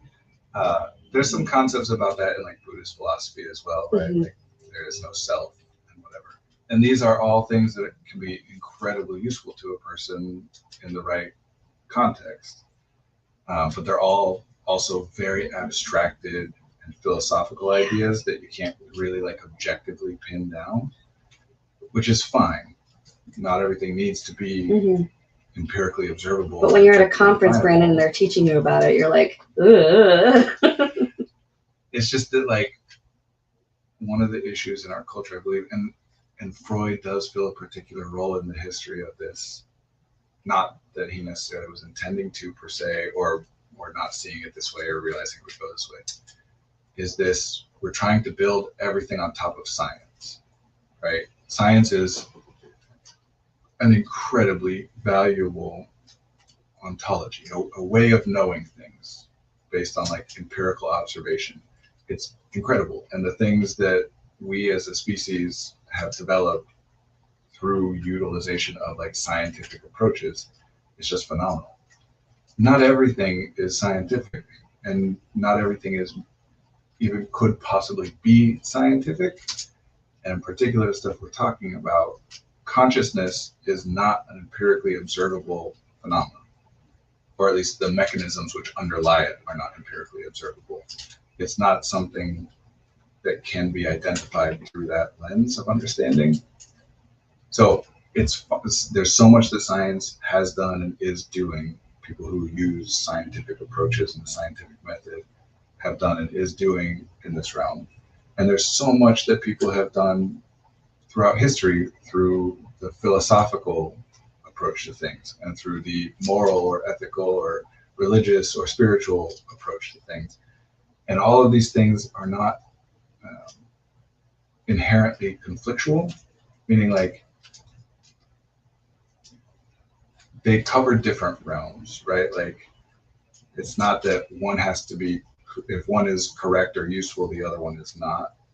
Does that make sense? One being Like if science is correct and useful, then that means that religion is not. Or if philosophy is correct and useful, then science is not, right? Like these are just our ways of organizing approaches to things, right? Like ways of uncovering and communicating, sharing with one another ideas and information. that's why I get stressed during theories classes. It's like it's very exciting, but I'm like, no, they're just theories. They're not like What matters is the idea, the information that is conveyed, and that information can be helpful and useful or not. And whether that idea was derived by a scientific process or a philosophical one is not generally relevant to whether or not it is helpful. It can help you in the same way that somebody can, say, I like horror movies. That can give me a sense of like what kind of thing it might be more likely to be helpful to somebody or of interest. But yeah, like things like this, I am I and you are you, that obviously is helpful to people. Now, when we try to run that through this like scientific idea, where in science there has to be like categorizable, identifiable, empirical definitions and criteria of things, you can't do that with that, right? And that's fine. You don't need to do that, except our culture, we, especially the younger you are, tend to have learned everything and had everything built on top of the idea that at the root of everything is some empirical scientific truth. And when we try and take things like that and run it through that filter, then we can get into trouble, because we end up with something like, I'm a people pleaser, right? If I am I and you are you, then I should want things that are not relevant to what you want and don't want. But what we all know is that at least with some people and in some contexts, if I want something but also believe that it's going to harm you, I don't want it anymore. Mhm. Do we think that's inappropriate or unhealthy? Like, no, it's obvious that part of what dictates what I want and don't want is my belief about how that might impact other people about whom I care, because All the time. it's conflicting ones. I want you to be happy. I also want this thing. If having this thing makes you unhappy, now I've got to look at like, which thing do I want more, right? So that can be very helpful. You are you and I am I can be very helpful in situations where I'm struggling with something like that. But then we start to treat it. I don't think that anyone really like identifies it this way. I think it's useful to talk about it this way. We run it through this filter of, well, if something is true or useful or helpful, it must indicate or be built on top of some observable truth, some empirical reality. So it literally means you are you and I am I, and there must be some observable distinction between who I am and who you are. And the only observable distinction there is about our physical bodies, right? Like, we can empirically state like, your body is separate from my body. But when it comes to like the mind, how can we say that that's separate? So then we just Separate from. other people's minds. I mean, quite literally. Do some heavy breathing here, effective artistry.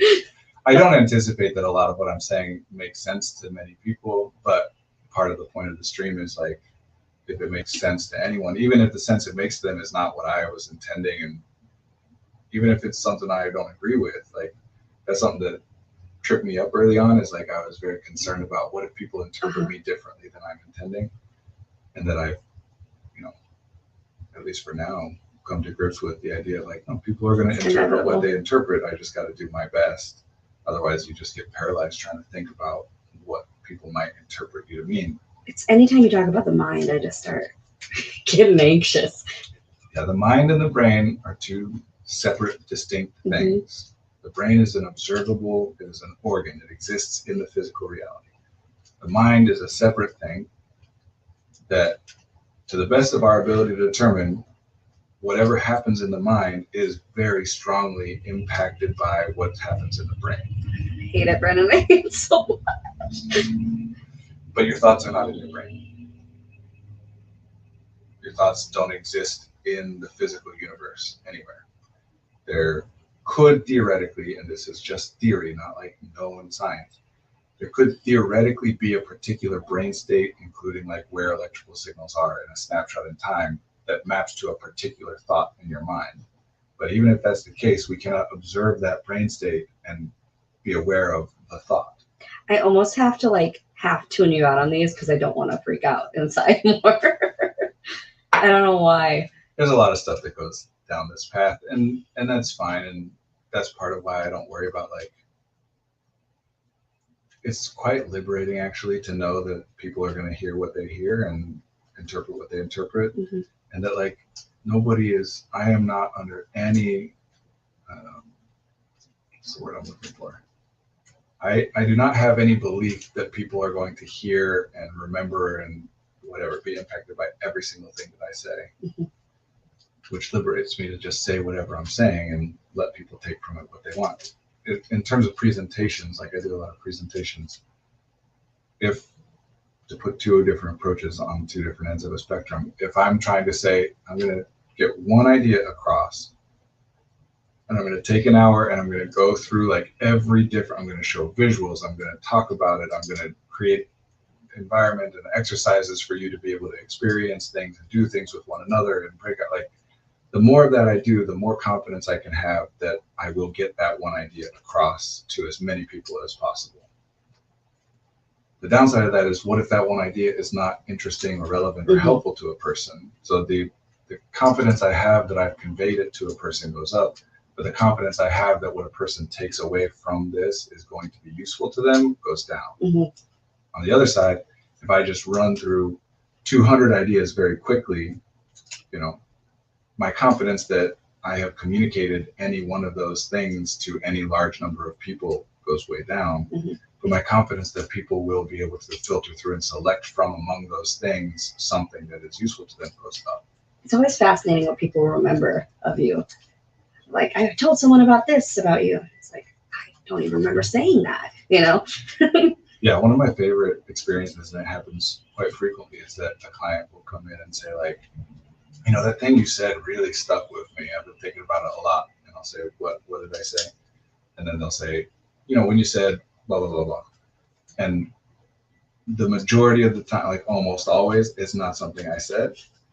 But I understand how they took that away from what I did say. Oftentimes it is in line with what I was trying to get across, but a lot of times, some of the time it's like deliberately, it's something I don't believe and would never try to communicate to a person.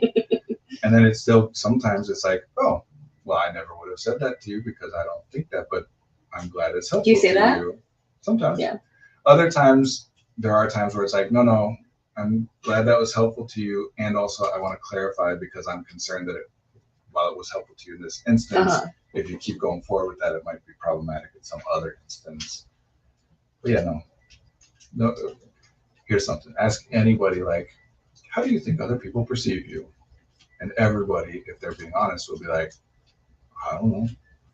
Like, every person, if they're actually being honest, will say, like, I really don't have any idea how other people perceive me. And that's in large part because other people perceive you all different kinds of ways. Right. It's not like there's one objective. It's kind of like if you were to ask somebody, like, how do people perceive this movie? Well, it depends. Like, different Right. people perceive it different. You remember it differently, you care about different things, etc. So yeah, we just letting go of, in terms of therapy, Mhm. letting go of this desire that we kind of all innately have to control other people's perception of us. Right? We all do this, right? We want to be fun. There's nothing wrong. This isn't, I know this is one of those things that gets like shunted into the bad, like I shouldn't do this belief. But it is a universal thing that everybody does, and we would not function as a human if we did not do this. That we take into consideration how we impact other people and how they perceive us, and we want other people to like us. It is Mhm. literally, I try to remind people of this. Humans require, like literally, or else we will die, require that other people like us. The only survival technique a baby human has is just other people liking that baby enough to go to significant lengths, make significant sacrifices to care for that baby. Yeah. Every single one of us started that way. Every single human. There's a lot of like fascinating biological and evolutionary history here of like humans are absurdly incompetent when we are born. People will talk about the first 3 months of an infant's life as the fourth trimester. Like, we're not done. When humans come out of the womb, Mhm. we are not done developing.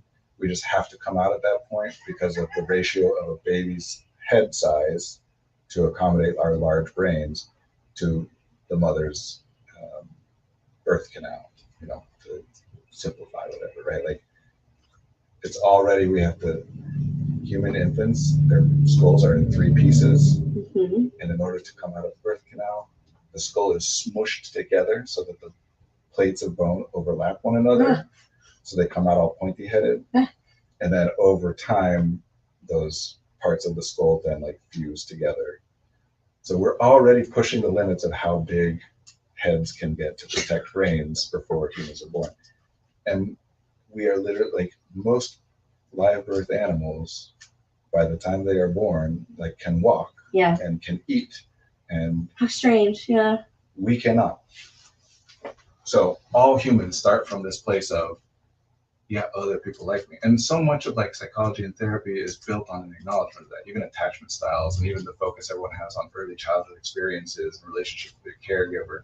They're like, everybody was physically reliant on other people taking care of me. We've been talking for an hour and a half. Yeah, I noticed. I had no idea. But there's a comment. That happens a lot. I had a friend try to start a debate with me last week and started it off by completely misstating what I had said the previous week, and then proceeded to make a whole argument about it for 20 minutes, even though I corrected her. At some point, I feel like she just has a thing to say, and I'm just here to justify it. There's not much I can say.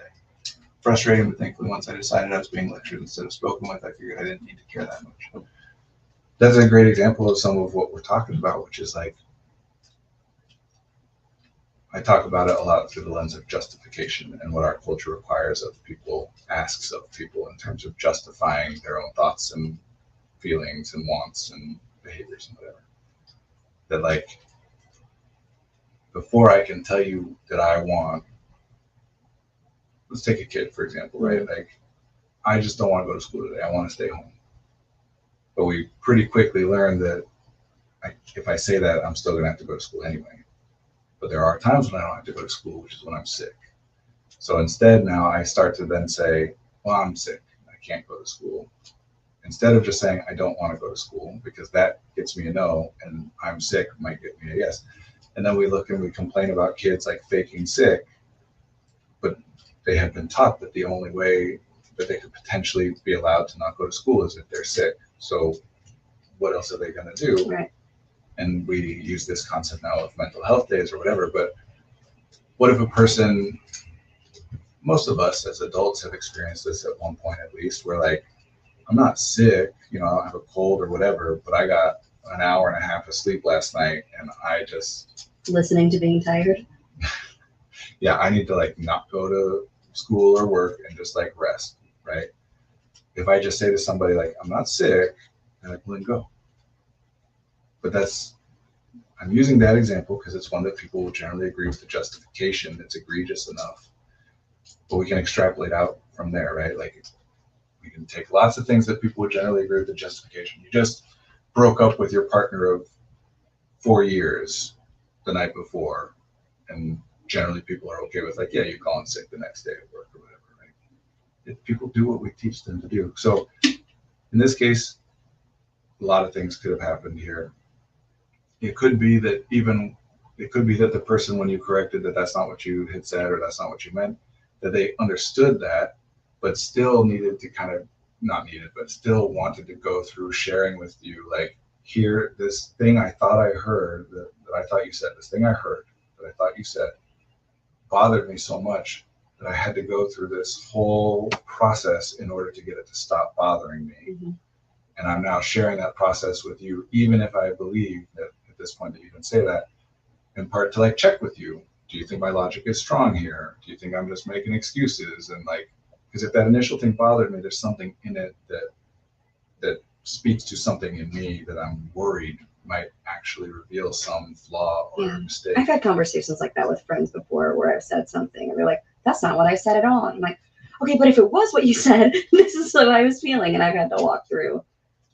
Sometimes it's not about you anymore, right? Yeah. Like, in response to what I heard and all the stuff I thought, I then did something differently. Mm-hmm. Even if it is just what I did differently is thinking this way. But sometimes that leads me to take different actions. And those actions were helpful to me. And so I'm actually glad to have gone through this process and uncovered this new Mm-hmm. thing.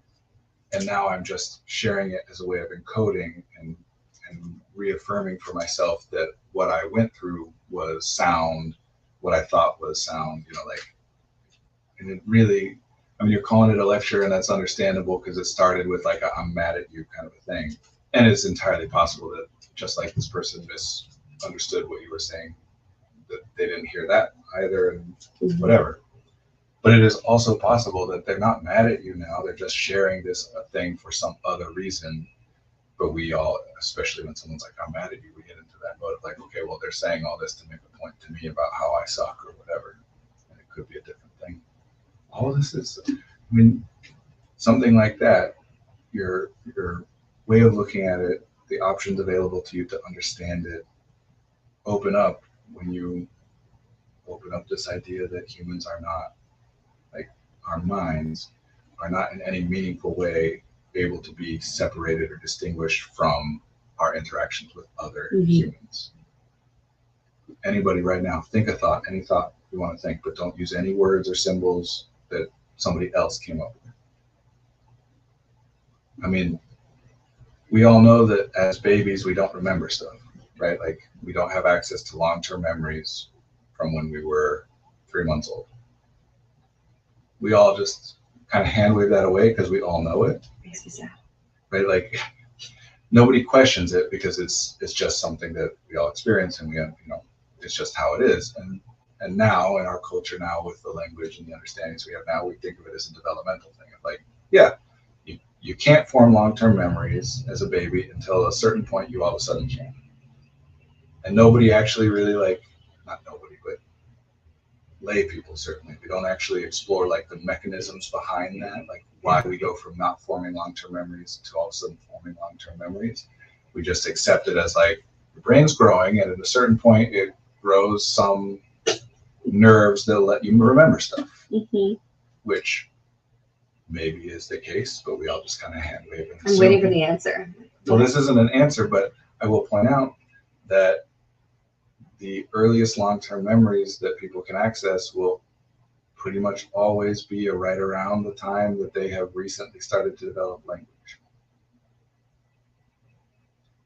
No. And I So- was selective mute. I'm just kidding. There's other ways to have language. I mean, another thing, access a memory right now, any memory, like pull it up, notice that that memory involves like language. Even sometimes we're talking about language as symbolic representation, that it's visual symbols, right? Mhm. You have to have a perception. Here's another fun one. That's a relatively well-known thing. Babies can only see about 6 to 10 inches in front of them, right? How do we know that? We share that factoid. I don't know. How do we know that dogs are colorblind? And what do we really mean? Like light which originates from further than 10 inches away doesn't reach their eyes or somehow is processed differently. What we mean is where babies' eyes focus. Mm-hmm. They'll focus on things within the first 6 to 8 inches. And then from there, we'll start to focus outward, like further and further away. So we don't mean that they literally don't get visual data from further away, because that's absurd, because the vast majority of the time, what we're seeing is light that originated from the sun that has now bounced off of something, right? Like obviously we can see light that originated from further away than 6 inches, just that we can't focus on it. And there are multiple different potential reasons for that, and they're not mutually exclusive. Muscle control is one of them, right? That even if we theoretically had the impetus to focus on something, we're just incapable of it. But one of those is that what if we cannot distinguish one thing from another? For example, the field versus the focus. Mm-hmm. Like in a picture, in this, if you are all watching us right now, Are you okay on time? thank you for that. I appreciate that. Yes, I am, and I appreciate you checking in. I am notorious for running over, but in this case, I don't have a 2 o'clock today, and it's helpful to Olivia for us to take extra time, and I'm enjoying myself. Yeah, I'm fine. So, Yeah. You're welcome. Just kidding. and please do not feel obligated to stay. Yeah, totally. You're stuck here. So this image that you all are seeing on your screen right now, Olivia and I would be the focus. Really, we're kind of shifting focus, right? You're looking at me and then you're looking at her and back and forth. Probably just based on whoever's talking, but could be other things. Everything else in the image is the field, the background, right? Like you are likely not visually distinguishing, the coat versus the bag behind me, or, each individual book or whatever. It just kind of all blends together. In order to do that, that's one two-dimensional image, right? In order to be able to focus on one piece of it versus any other piece, you have to cognitively separate out different things as being different pieces. Whereas if that was just a splatter of paint that had no identifiable, this is this thing, this is this thing, and it's just the whole thing, then you're focusing on the whole thing rather than on an individual portion of that thing.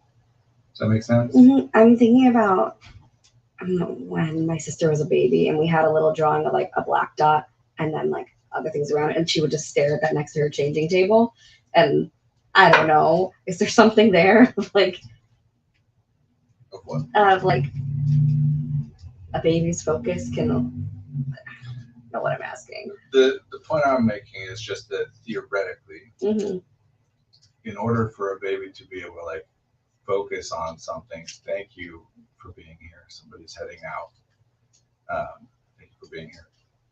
In order for us to be able to focus on something, we have to be able to identify it as a thing. Mm-hmm. In like cognitive science terms, whatever, we're talking about having a perceptual set for a thing, meaning we identify this as a distinct, all this information is related to all this information, but everything outside of it is other things that aren't related to this information. This is a thing that is discrete from all this other stuff. Mm-hmm. Well, there's no reason to believe that any sentient thing, any thinking thing, but especially particularly humans, are born with some inborn perceptual set. Mhm. Beyond whatever like information we take in from when we're in the womb, because you do get some sense information, sense data. even when We you're- should go back to that, Olivia. And no. Yeah, in order to like think of it this way: when you hear someone speak a language that you don't speak, you don't identify the different words. It's just sounds and it all blends together. So if someone were to say like repeat that phrase, you'd be like, I can't. Where if someone's speaking English and they say a phrase and they say repeat that phrase, you're able to. How about if I hear someone say a sentence in Spanish, which I cannot speak Spanish, but if I know what they're saying, like I cannot repeat it back in Spanish, but I can repeat it back in English. What does that mean? So there's two different things here. One is about meaning, right? Mhm. That if I tell you a story and then ask you to retell me that same story, Mm. you have a much greater ability to do that because you didn't really process or internalize the sounds of the words that I'm saying. You just immediately, without your awareness, so like automatically, those sounds evoke certain meanings, Sure. and you remember the meanings Sure, and summarize their it. connections to one another. So then you can say it back, but not likely like verbatim. Right. And even if you can do it verbatim, you couldn't reproduce like the exact accent or the exact pacing Right. or whatever. So that's meaning. But even if in English I said a meaningless phrase, right? A bunch of words that are English words, but that don't have, and they don't convey meaning, they're not structured in that way, you'd still be able to say that back. Go on. Much better than if you say back, if I were to do that in Spanish or in some other thing. Yeah. So in Spanish, what you're likely doing, even though you don't speak it fluently, is that you likely have identified some like, oh, that word Right. maps to this word, and I can kind of fill in the cracks, right? Gaps. So this is all about perception and data and memory and whatever.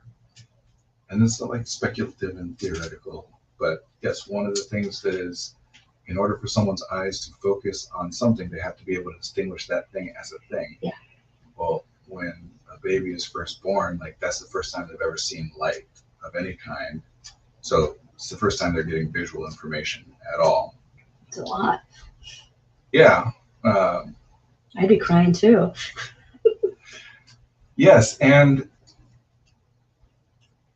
it's not a collection of things. It's not that's my mom's face and that's Right. that there. It's just light bouncing in it in whatever way that it is. And it takes some process, whatever that process might be, to start to be able to identify one thing from another. So like theoretically, if you put your face close to me, then I might be able to identify like, well, whenever this is your nose and this is your mouth and your eyes, whatever. Whenever this moves, these other things move in conjunction with it, where all that other stuff doesn't. So then over time, I might start to be able to identify like, well, all this stuff is connected. God, learning's always been scary. Maybe we'll have some of this discussion offline because there is some stuff that's like potentially very. So a lot of these things that can be very helpful to people, but can also be scary to people. In large part, kind of because of something that I'm talking about, or like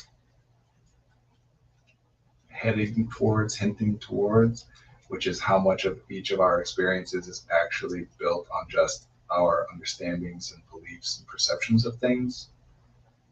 In other words, if I, for example, am a person, I'm sharing this one because this is a common thing and I'm not changing anybody's mind about it. It's just something we're generally aware of, right? Like if I'm a person who believes that after death, you know, I can go on to experience a wonderful afterlife, you know, go to heaven or whatever, be with my family, etc. And then one day, for whatever reason, all of a sudden, now I believe that once I die, I'm dead, and that doesn't happen. Like there's just nothingness. Well, that's going to cause me all kinds of distress. Not because something changed in the reality of it. Like whatever's going to happen is going to happen regardless of what I believe of it. But now I thought I had this awesome thing, and now I think it's nothing instead. That's going to feel terrible. Whereas other people who from the jump are taught or believe that there's no afterlife or whatever, they don't have that same distress at the idea. So this is the same with like anxiety and, well, I should be more careful about that because there are biological components to all these things. But what we're experiencing has a physical, biological component, but also a cognitive component. You know, something that happens in the body and something that happens in the mind. And when we're talking about being anxious, different people use the word different ways, but broadly, we're talking about I am thinking about something that isn't actually in the physical environment right now. Something in the future, something in the past, sometimes just what something might mean. It's not even a thing that like, you know, I thought this person loved me and now I'm wondering if they don't love me. That's not like something that might happen. It's just like, have I been wrong about something? That when we change the way we think about things and become exposed to new concepts, it impacts how we feel and how we think and how we act. And so that's kind of everybody knows this, that like as we go through life, and in particular when we interact with other people, people communicate things and we share ideas and convey information to one another, and that changes how we think and how we feel and how we act. There's all kinds of stuff like that we like, that we can talk about as learning or growth or, you know, just getting to know somebody or whatever. And there's versions of that we don't like and are unpleasant, or we can talk about somebody scaring us or whatever. Unless you're going to a haunted house and that's what you want. Well, and there are things, whether something is valuable or helpful or useful is a separate spectrum from whether it is pleasant to unpleasant. Sometimes unpleasant things we still want to do because they're beneficial to us in the long run, even though we don't want to do them in the sense of that we enjoy the experience, whatever. The point of therapy, of talk therapy, is that what we're aiming to do is kind of take this thing that we know exists, which is that humans change one another's thoughts and feelings and behaviors through interaction, and harness it toward a specific end. It's not fundamentally different in that way from like education, where we're doing the same thing. We're taking the fact that humans change each other and we're just trying to create an environment and a relationship where the change that we create in somebody is a specific change that we're identifying as like trying to enable them to do something that they weren't previously able to do. Therapy is a similar thing. We're just trying to harness that to be able to change somebody in a way that is beneficial to them. And that's why it's very understandable that people end up thinking that it is about the information which is shared rather than the process of interacting and having that information shared with you. But even if what I said to you in our personal interaction is word for word the same as what you could read in something that I wrote, you're getting different information between those two experiences. So everybody tends to focus on the more well-known element, which is the content of what is shared, the idea of it, and has a tendency to ignore the fact that the interaction and the form of it is impactful as well, and that in fact there's a lot of evidence to suggest that when therapy is a beneficial experience for people, that benefit has just as much or likely more to do with the nature of the interaction than it has to do with the content of Mhm. what was conveyed, which is part of what conveys or creates this, contributes to this cycle we've been talking about, where like people read these books and think, well, now that I know this thing, I should no longer be sad. Now that I know how to eat, I should no longer be tired. Now that I know how to whatever. Oh, man, I'd be a superwoman in high school if that was the case. Yeah, which just reinforces this thing of like, no, I'm broken. And the more of those books we read and they still don't work, which isn't to say that they never work, because they do, because it is still information being conveyed to you, and that can be helpful. It changes you, hopefully, in a helpful way. Like this is not that different from a book, right? We're sharing things, communicating with people in a way that we hope is of some help or I'm value. thinking about how oftentimes when I'm reading, I have to read out loud to get the information to process for me. Or at least I think it's helpful. You want to talk about that now? Yeah, and that's there's some elements of that that are very interesting to Okay. talk about, that are like distinct from all the rest of this. Okay. And I am wondering how long we should keep doing this, but So we say you got. we'll maybe wrap up in a little bit Yeah. here.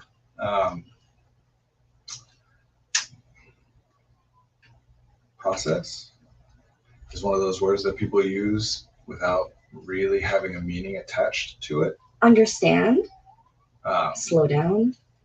I'm giving you different well, words. that's interesting, right? Because Yeah. you just conveyed that both understand and slow down are replacements for the word process in that statement, Mm-hmm. which means that in this case, understand and slow down are interchangeable, and they are not. No, but there are two things that are happening. Yeah, what people generally mean by process is come up with an idea of how to utilize or respond to whatever, right? Like if you say something to me and I'm like, wait a second, I need a second to process that. Mm-hmm. What I'm doing is trying to formulate what my response is to it. Mm-hmm.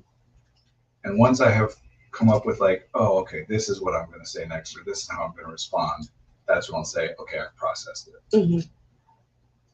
which is sometimes very helpful.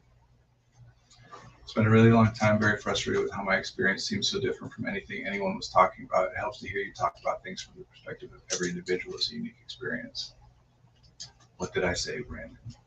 What did you say, Brandon? What opinions? What are the Oh, I was like, is there going to be a joke Now? for the siren? I'm glad that came back because I was going to bring it Yeah, up. there is a firehouse or something relatively nearby here. We're in the like downtown area of Northbrook. What were we talking about? Process. Oh, processing. Yes, processing is a term that has broken containment, right? Like a lot of these terms are developed or utilized in a specific way in the context of jargon, and jargon is not a bad thing. It's just very niche stuff, right? Like there's all kinds of jargon involved in the realm of like making paper from trees that I don't know because I don't do that stuff, and it is not necessary for me to use that language that way.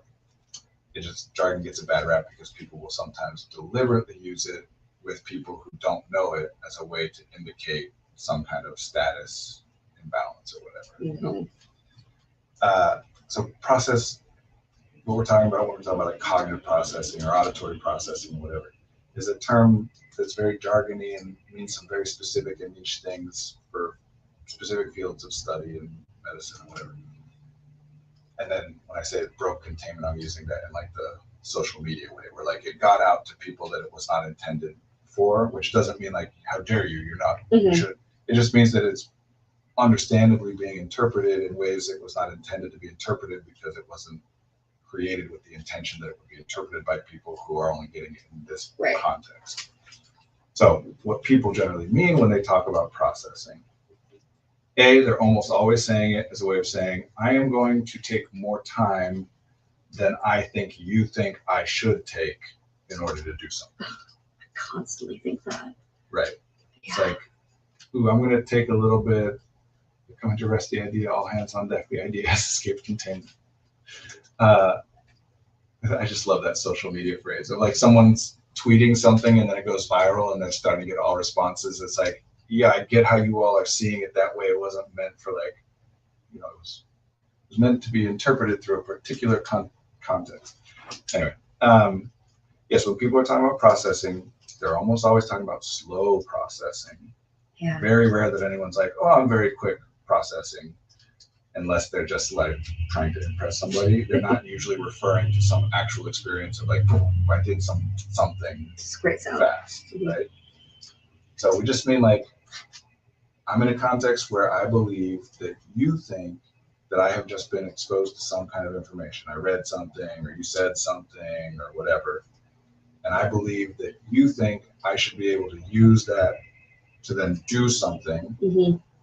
And I believe that whatever I do, like there's a proper or correct or, you know, some kind of way that you're expecting me to use it that you'll think is good, and other options of how I can utilize it that you'll think is bad, or sometimes that I will think is good or that I will think is bad, or both, and they're related, right?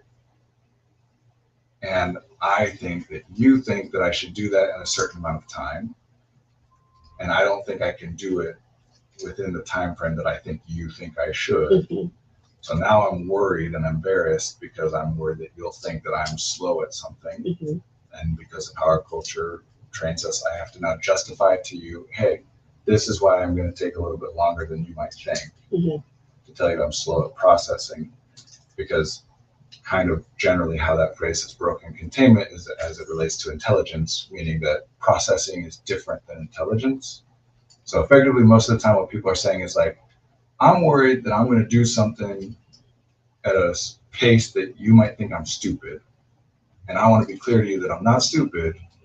It's actually this other thing called slow processing. That's almost always what it's being used. So mostly when people say process, what they mean is take in and incorporate this information, utilize it in some way to formulate whatever it is I'm supposed to do that I think could be a good thing or a bad thing. I'm trying to figure out until I get to a point where I'm like, oh, this is the good thing to do with it, whether that's a response to give you or an action to take or a bubble to fill or whatever. Even if it's just a battle with myself of what I think would be. Yeah, it can be that I think it's good or bad, right? Like, I'm like, should I do this? Should I do that? What do I do? I'm going to do this. But that, like, because, for example, a very common, like, colloquial use of processing is, I'm going to need some time to process this. By which we obviously don't mean some cognitive, like, process of information being decoded in some way. We clearly just mean, like, I need some time to think about this, to kind of get used to the idea or consider my options or what implications this might have. So that's almost always what people mean when they say absolute processing. It's just, I want to take some time to think through my options, the implications here before I do anything. So explicitly, it's just a request for time for people. Give me some time.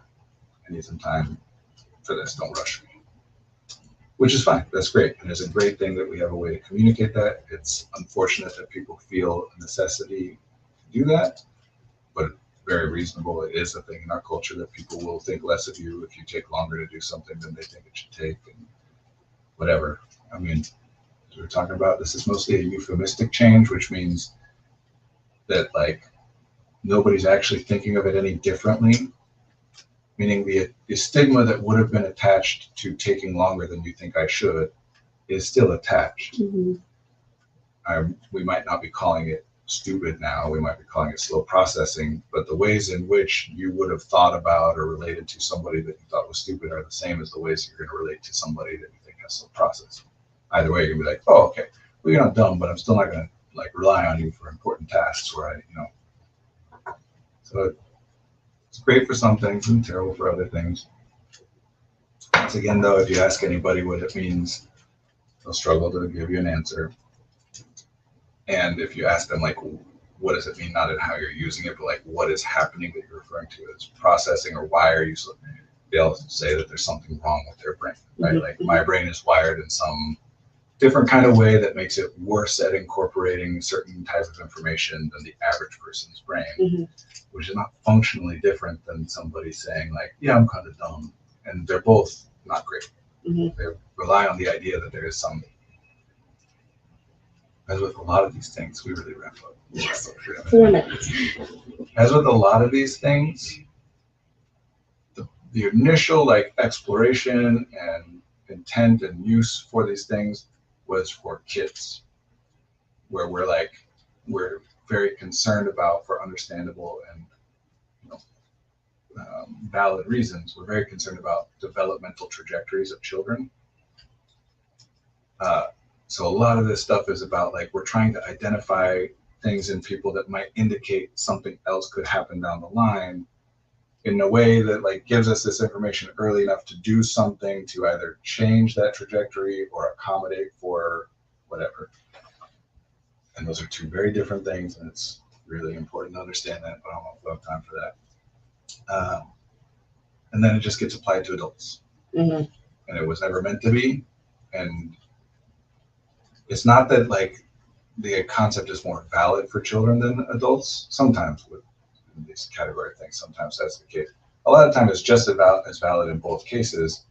But the reason it's useful for kids is because kids can't like self-report certain things, and adults can, and so we don't need this concept anymore. It was a way for adults or for people outside of the individual to try and get some information and make some assessment without relying on self-report.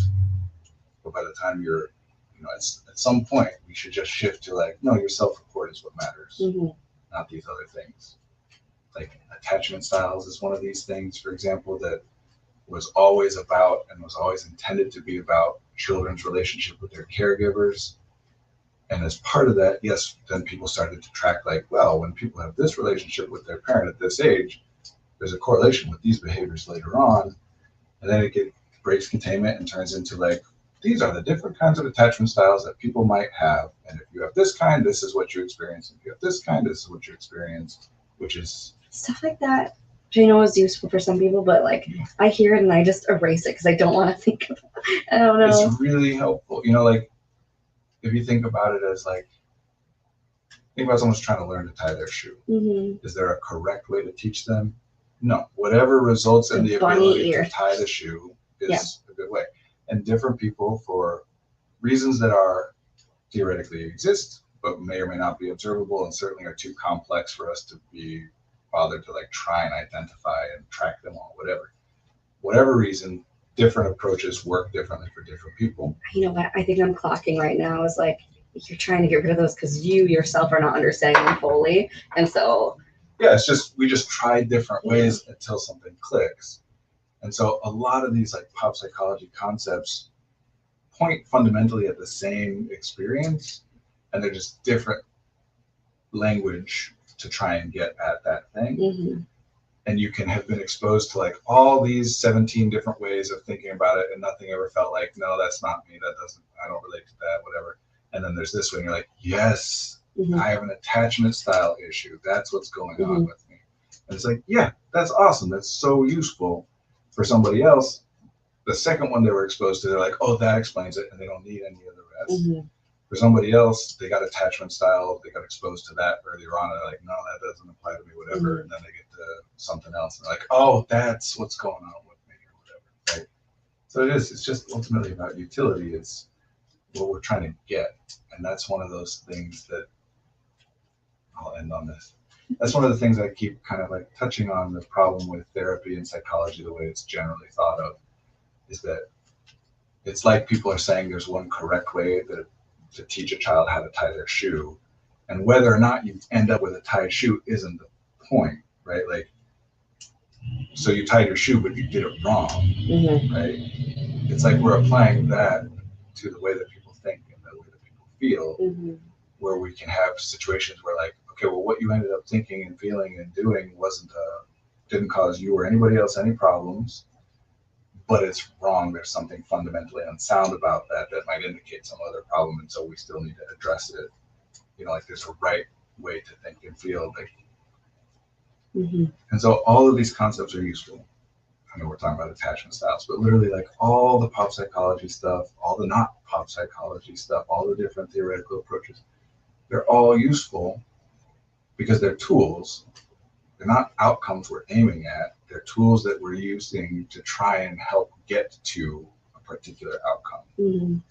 And what exactly that outcome looks like is different from person to person, but falls under the category, like what I'm about to say is not an identifiable empirical thing. It's a label we have created to describe when a person's life is where they and we generally would like think that it's a good place to be, right? It's when a person is happy. Mhm. Happy doesn't, although sometimes people use happy to mean an emotional experience right now, it is also used to mean like, while there are points in my day where I am tired or sad or whatever, I am a happy person. I am happy generally. I'm a happy life. We're just trying to be happy and help each other to be happy. And these are all tools that we're aiming at or that we're using to try and get there. And whatever tool works to get there is a great tool. Mhm. And it's never a bad thing to have access to more tools unless you don't know what those tools are or what they're used for or how to distinguish when one is a better option than the other. If they're all just the same tool for the same purpose to you, then yeah, having 600 of them is like, well, this is just overwhelming. I only need one. Don't give me all the rest, which is most people, right? Like most people, you don't need a billion different tools to understand and try to manipulate the way that you and others think and feel and behave. You just need a handful.